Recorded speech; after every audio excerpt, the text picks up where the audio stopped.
અમદાવાદની દુઃખદ વિમાન દુર્ઘટનાની અંદર 275 કરતાં પણ વધુ મૃત્યુ થયા હોય તે પ્રકારનો અત્યાર સુધી આંકડો આવ્યો છે ને આ મૃત્યુઆંક બાદ સૌથી મુશ્કેલ પરિસ્થિતિ એ હતી કે એ મૃતકોની ઓળખ કઈ રીતે કરવી અને તેના માટે કામ આવ્યું ડીએનએ સેમ્પલિંગ.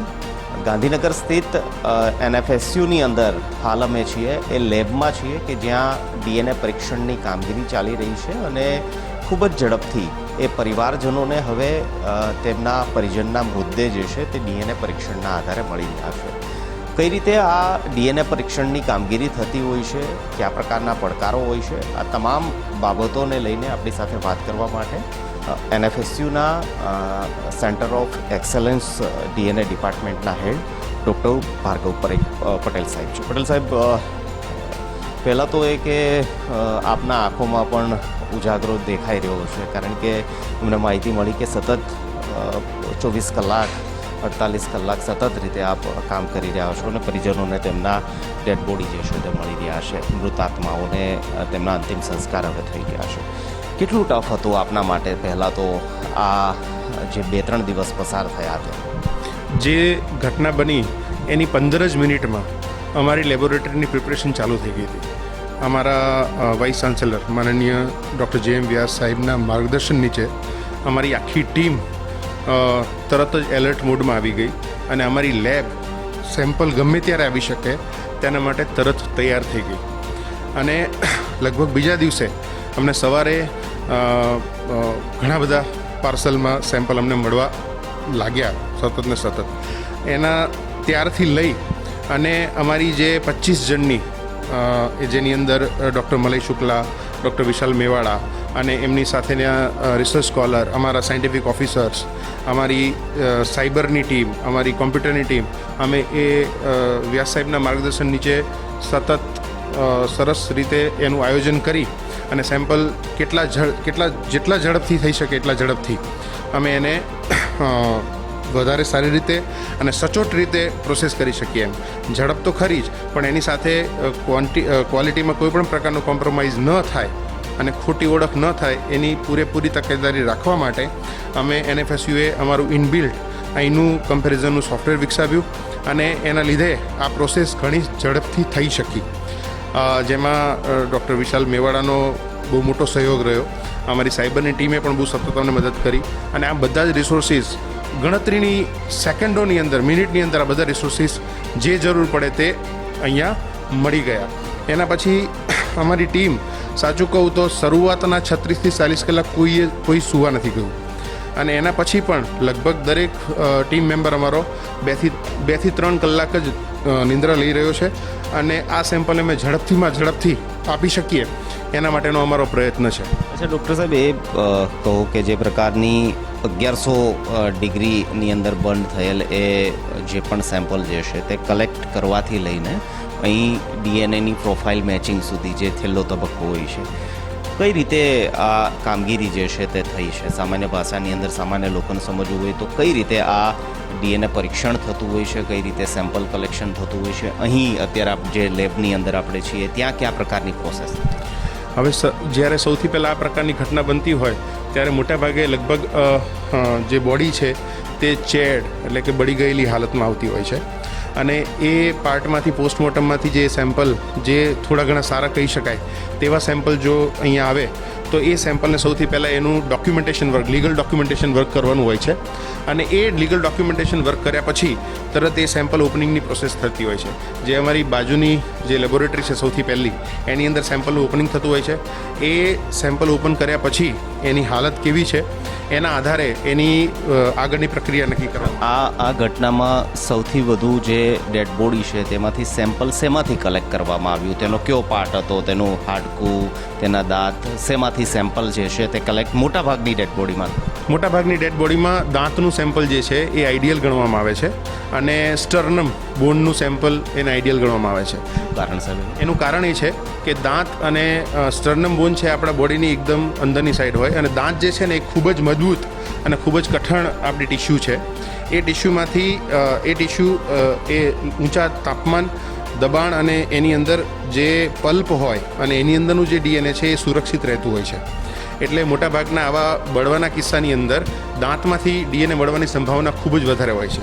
તેવી જ રીતે આપણું જે સ્ટર્નમ બોન છે તે પણ આપણા છાતીના અંદરના ભાગમાં બહુ જ નીચે હોય છે અને એની અંદરથી પણ બોન મેરોમાંથી ડીએનએ મળવાની સંભાવના વધારે હોય છે કે એટલા માટે એ સેમ્પલ પ્રિફર કરવામાં આવે છે. શું પ્રોસેસ સાહેબ થતી હોય? માનો કે સેમ્પલ કલેક્ટ થયું પછી એને કેટલો સમય લાગે તેનું પ્રોફાઇલિંગ મેચ થવામાં અને ડીએનએ પરીક્ષણ એક ડેડ બોડીની ઓળખ થવા? એમાં એવું છે કે આ પ્રકારના સેમ્પલમાં ખરેખર વધારે વાર લાગતી હોય છે. સામાન્ય જનતાને એવું હોય છે કે ડીએનએ સેમ્પલ આપી દીધા પછી તરત થઈ જવું જોઈએ, પણ ખરેખર એવું નથી હોતું. આ પ્રકારના સેમ્પલના જે દાંત હોય એને ડાયજેસ્ટ થવામાં, કારણ કે એમાંથી આપણે ડીએનએ છૂટું પાડવાનું છે, તો ખાસી વાર લાગતી હોય છે. એમાં 4 કલાકનો સમય પણ જાય અને ઘણી વખત 10 કલાકનો સમય પણ જાય અને એના પછી પણ એમાંથી ડીએનએ સારું મળશે એની ખાતરી નથી. એના પછી એની જે આગળની પ્રક્રિયા છે એ આપણી પીસીઆરની પ્રક્રિયા છે કે જેનાથી એની અંદર કેટલું ડીએનએ મળ્યું છે તે આપણે જાણવાનો પ્રયત્ન કરીએ કે જેથી કરીને એની પછીની પ્રક્રિયામાં સરળતાથી રિઝલ્ટ આવી શકે. એટલે એ ક્વોન્ટિફિકેશનની પ્રક્રિયા છે. અમારું જે પીસીઆર મશીન છે, રિયલ ટાઈમ પીસીઆર મશીન છે કે જે પીસીઆર મશીન ઉપર ડીએનએની ક્વોન્ટિટી નક્કી કરવામાં આવે કે આમાં કેટલું ડીએનએ છે. એની સાથે સાથે એનું ડિગ્રેડેશન ઇન્ડેક્સ કેવું છે એ પણ નક્કી કરવામાં આવે અને એના આધારે પછી એની આગળની જે પ્રક્રિયા છે એમાં જે 24 માર્કર જે ખરેખર મેચ થાય છે એ 24 માર્કરને એમ્પ્લિફાય કરવાની પ્રક્રિયા થતી હોય છે કે જે તે કે જેમાં જે પરિજન છે તેનું પ્રોફાઇલ અને જે ડેડ બોડી છે તેનું પ્રોફાઇલ. અહીં જે પ્રોફાઇલ છે તેના દ્વારા જો આપ સમજાવી શકતા હો તો. જી. હવે જેમ આ જે ડીએનએની પ્રોફાઇલ છે એમાં મૃતકની જે અનનોન બોડી પાર્ટ મળ્યા છે એમાંથી જે ડીએનએ પ્રોફાઇલ જનરેટ થાય અને જે મૃતકના સગાવાલાએ સેમ્પલ આપ્યું છે એમાંથી જે ડીએનએ પ્રોફાઇલ જનરેટ થાય એ બંનેની સરખામણી કરવામાં આવે. એ સરખામણીની અંદર આ પ્રકારની જે નંબરની પ્રોફાઇલ દેખાઈ રહી છે જેને માર્કર કહેવાય, એ માર્કરના આધારે કે જેમ દાખલા તરીકે અહીંયા 15-17 છે તો આ સેમ્પલમાં 15-17 છે તો આ મેચ થાય છે. એવી રીતે 17-18 છે પણ અહીંયા 14-15 છે તો એ મેચ નથી થતું. તો આવા કિસ્સાની અંદર એનો મતલબ કે આ સગાવાલાની પ્રોફાઇલ આની સાથે મેચ નથી થતી. એવી રીતે અમારે 1 to 1 ઘણા બધા પ્રોફાઇલ સાથે મેચ કરવાનું હોય, આવું મેન્યુઅલી શક્ય નથી. અને એટલા માટે જ અમારી જે ટીમ છે વિશાલ મેવાડા અને મલય શુક્લા અને અમારા સાયબરના, એ લોકોએ સાહેબના માર્ગદર્શન હેઠળ સરસ મજાનો સોફ્ટવેર વિકસાવ્યો અને એનાથી આ પ્રક્રિયાને ખૂબ ઝડપથી કમ્પેરિઝન કરી શકાય એવી વ્યવસ્થા કરવામાં આવી. અચ્છા, આ પર્ટિક્યુલર કિસ્સાની અંદર શું પડકાર સામનો આપને કરવો પડ્યો? ખાસ કરી કારણ કે ઢગલાબંધ ડેડ બોડી આવી રહ્યા હતા, ઢગલાબંધ સેમ્પલ જે છે તે આવી રહ્યા હતા. પરીક્ષણની અંદર નિષ્ણાંતોની ટીમ, કારણ કે ખૂબ જ ટેકનિકલ બાબત માંગી લે તે પ્રકારનું આ પરીક્ષણ હોય છે. શું પડકારનો સામનો? આમાં સૌથી મોટો પડકાર એ હોય છે કે એક બોડીના 3-4 પાર્ટ બની ગયા હોય તો એ પાર્ટની અંદર પણ ઇન્ટર કન્ટામિનેશન થતું હોય. એટલા માટે ઘણી બધી વખત કેવું થાય કે આપણને એવું લાગે કે આ બોડી છે, આ વ્યક્તિનું પ્રોફાઇલ આવે છે. હવે ડીએનએમાં આવા જે મિક્સરના જે ચાન્સીસ છે એ બહુ વધી જતા હોય. એટલા માટે અમારી કામગીરીમાં આ જે કમ્પેરિઝનની જે પ્રોસેસ છે ને એ એટલી બધી જટિલ થઈ જતી હોય છે. ઘણી બધી વખત સગાવાલાના રિલેશનશિપમાં જ્યારે પિતા પુત્ર, માતા પુત્ર, માતા પુત્રી, પિતા પુત્રી, આ રિલેશન ઝડપથી એસ્ટાબ્લિશ થઈ જાય. પરંતુ જ્યારે ભાઈ બહેન, ભાઈ ભાઈ, કઝિન બ્રધર, કઝિન ભાઈ, આ પ્રકારના જ્યારે રિલેશન આવતા હોય, ઘણા બધા કિસ્સાની અંદર કેવું છે કે આખી ફેમિલી આની અંદર ડિવાઈડ થઈ, મતલબ આની અંદર હોમાઈ ગઈ છે. તો એવા સમયે એમની પાસે ડિસ્ટન્ટ રિલેટિવ સિવાય કોઈ બીજું કોઈ સેમ્પલ જ નથી. તો એવા કિસ્સાની અંદર તમારે આ ચેલેન્જ જે છે એ બહુ મોટી ચેલેન્જ છે. અહીંયા અલગ અલગ ડીએનએ પરીક્ષણની અમે મશીનરી જોઈ રહ્યા છો, તો એક બે મશીનરી જે ખૂબ જ મહત્ત્વની આ પરીક્ષણની અંદર સાબિત થઈ હોય તે પ્રકારની જો તેને આપ એક્સપ્લેન કરી શકો, કારણ કે આમ લોકો ડીએનએથી પણ વાકેફ નથી હોતા ને આ પ્રકારની મશીનરી. એમાં જે સૌથી અમારું મહત્ત્વનું મશીન જે છે એ જેનેટિક એનાલાઇઝર છે કે જે જેનેટિક એનાલાઇઝર એને કેપિલરી ઇલેક્ટ્રોફોરેસિસ પણ કહેવામાં આવે છે. અને એ કેપિલરી ઇલેક્ટ્રોફોરેસિસનું જે મશીન છે એ સૌથી મહત્ત્વનું મશીન છે કે જેની અંદર તમે જે 24 માર્કર જે એમ્પ્લિફાય થયા છે એનું સેપરેશન થાય અને 24 માર્કરનું ડિટેક્શન થાય કે એમાં એક્ઝેક્ટલી શું છે. હવે આની અંદર છે ને એક સાથે 96 સેમ્પલ મૂકી શકાય, પરંતુ ધીમે ધીમે દર કલાકે એની અંદરથી અમુક રિઝલ્ટ આવતા જાય કે જે અહીંયા કોમ્પ્યુટર ઉપર તમે જોઈ શકો.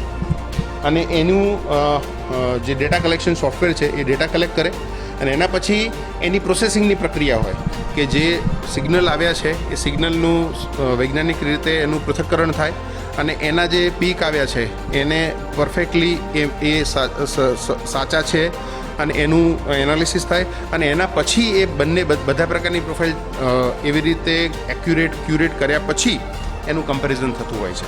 એટલે આની અંદર પણ ઘણો સમય લાગતો હોય છે, કારણ કે આ એકદમ સચોટ પ્રક્રિયા આપણે કરવાની હોય છે કે આમાં there is no chance of error. આપણે કોઈ પણ પ્રકારની એરરનો કોઈ પણ પ્રકારનો ચાન્સ અહીંયા લેવો નથી. એટલા માટે એની અંદર બહુ વધારે વાર લાગતી હોય છે. અને અમારી છે ને 3 ટીમ આ રિઝલ્ટને વેરીફાઈ કરતી હોય, એટલે એ સતત ને સતત 1 બાય 1 એ 3 ટીમ વેરીફાઈ કરે અને એનું કન્સેન્ટ મળે કે ભાઈ આ બધું બરાબર છે, પછી જ એ રિપોર્ટ આપવામાં આવતો હોય છે. Thank you so much sir. Gujarat first પણ આપની આ કામગીરી જે છે તેને બિરદાવે છે, કારણ કે આપના એ અથાગ પ્રયત્નોના કારણે જ જે પણ મૃતદેહો જે છે તે પરિવારજનો સુધી પહોંચી શક્યા ને એ એમની અંત્યેષ્ટિ જે છે તેની અંતિમ ક્રિયા જે છે તે કરી શક્યા. તો નેશનલ ફોરેન્સિક સાયન્સ યુનિવર્સિટીની આ લેબોરેટરીમાં અત્યારે અમે છીએ ને એ જાણવાનો પ્રયાસ કર્યો કે ડીએનએ પરીક્ષણ કઈ રીતે થતું હોય છે. સેમ્પલ કલેક્શનથી લઈને જે ડીએનએ પ્રોફાઇલિંગ થતું હોય છે, પરિજન અને જે પણ ડેડ બોડી છે તેનું મેચિંગ કઈ રીતે થતું હોય છે. અનેક તબક્કાઓ છે જેમાંથી પસાર થવું પડતું હોય છે. ખાસ કરી આ પ્રકારની પરિસ્થિતિમાં જ્યારે સેમ્પલ કલેક્ટ થયું હતું કે જે 1000થી 1200 ડિગ્રી સુધીની ગરમીની અંદર તે સેમ્પલ બર્ન થયું હતું અને તેના કારણે સેમ્પલ કલેક્શન પણ અઘરું હતું અને તેનું પરીક્ષણ પણ અઘરું હતું. પરંતુ NFSUના એ ડૉક્ટરો, એ સમગ્ર ટીમ જે છે તેને 24 કલાક સૂયા વગર, ઘરે ગયા વગર એ પરીક્ષણને પાર પાડ્યું. અને અત્યારે પણ આપ દ્રશ્યમાં જોતા હશો તો NFSUની જે સમગ્ર ટીમ છે તે અત્યારે સેમ્પલનું જે મેચિંગ છે તેનું કલેક્શન છે, તે ઉપરાંત પ્રોફાઇલિંગ મેચિંગ જે છે તેની કામગીરી કરી રહી છે. આ પ્રકારની પ્રક્રિયા આ ભવનની અંદર છેલ્લા 3-4 દિવસથી જ્યારે ઘટના બની ત્યારથી સતત અવિરત પ્રમાણે ચાલી રહી છે અને જેના કારણે જ અત્યાર સુધીમાં જે પણ મૃતદેહો જે છે તે પરિજનોને સોંપી શકાયા છે. કેમેરામેન મનીષ સાથે નિકુંજ જાની, ગુજરાત ફર્સ્ટ, ગાંધીનગર.